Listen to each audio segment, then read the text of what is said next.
حمزہ اور سونے کا سکہ۔ یہ کہانی ہے حمزہ کی جو غریب تھا لیکن ایماندار تھا۔ ایک رات حمزہ تھکا ہوا گھر جا رہا تھا۔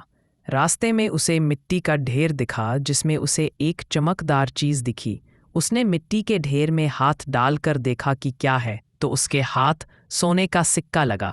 جیسے ہی اس نے سونے کا سکہ باہر نکالا، اس کے دل میں ایک پل کے لیے یہ خیال آیا کہ یہ سکہ میری پوری فیملی کو ایک ہفتہ کھلا سکتا ہے۔ اس کو یہ خیال آیا، لیکن یہ سکہ ہے کس کا؟ اس نے چاروں طرف دیکھا، سڑک خالی تھی، وہاں کوئی نہیں تھا۔ اس نے سوچا کہ کوئی نہیں دیکھ رہا، لیکن پھر اسے خیال آیا کہ اللہ تو دیکھ رہا ہے نا۔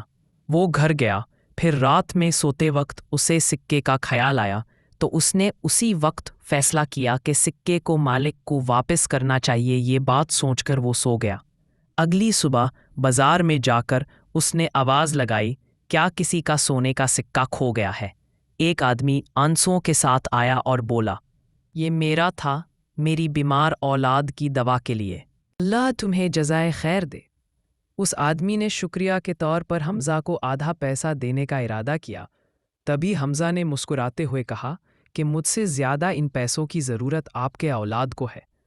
حمزہ سکہ لوٹا کر گھر جا رہا تھا۔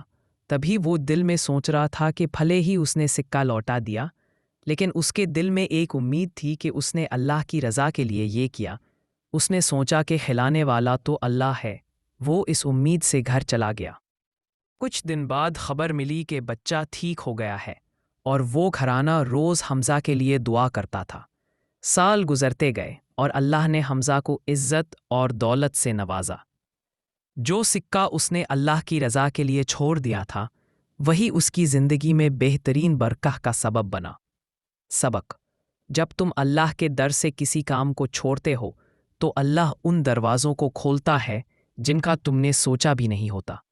دنیا شاید تمہاری قربانی نہ دیکھے، لیکن اللہ ہمیشہ دیکھتا ہے۔